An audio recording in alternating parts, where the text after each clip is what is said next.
여러분 안녕하세요. 다음 사회 시간에는 이제 두 번째 단원의 두 번째 소단원, 법의 의미와 역할에 대해서 공부하도록 하겠습니다. 첫 번째 우리가 배운 주제는 그렇다면 법이 무엇인지 그 법의 의미에 대해서 알아보는 시간이에요. 법의 의미는 일단 처음부터 이야기를 하자면 국가가 만든 강제성이 있는 규칙입니다. 자, 여기서 중요한 부분은 강제성이에요.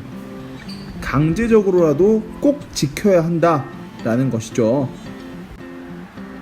즉, 강제성이 있기 때문에 사람들이 사회생활에서 지켜야 할 행동 기준입니다. 그래서 법을 안 지키면 여러분들 어떻게 되죠?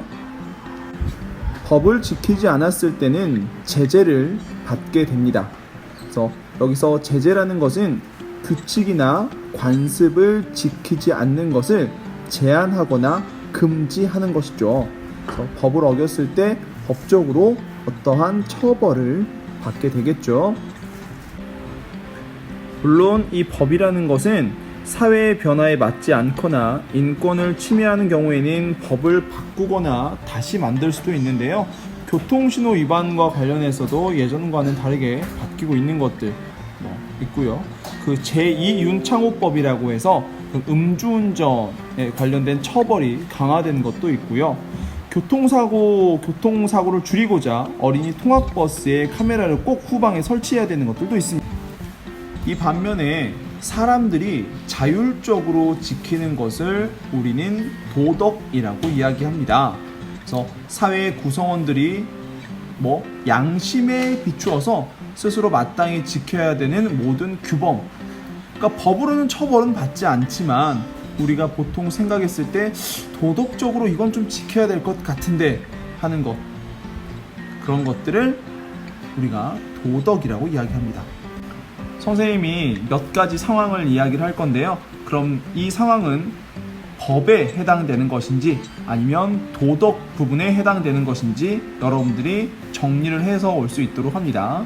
첫 번째는 이웃 어른을 보고 인사하지 않는 것. 이건 법일까요? 도덕일까요?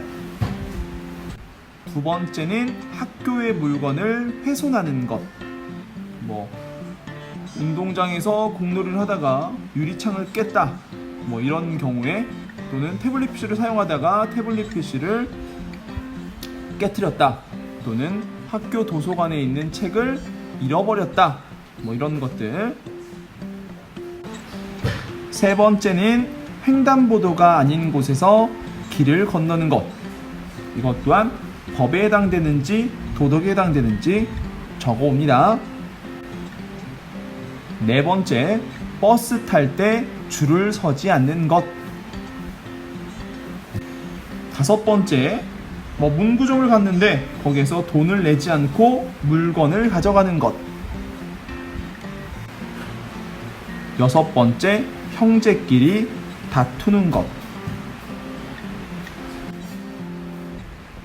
자, 이런 것들 여러분들이 디립노트에 잘 적어가지고 오도록 하고요. 우리가 수업 시간에는 그럼 우리 생활 속에서 법을 한 번 더 찾아보고 자기가 찾은 법에 대해서 친구에게 전문가가 되어서 소개하는 활동을 하도록 하겠습니다. 그러면 디립 영상 잘 보고요. 정리 잘 해서 법에 대한 개념이 적혀져 있으니까 그것들을 잘 정리해서 올 수 있도록 합니다. 그럼 안녕.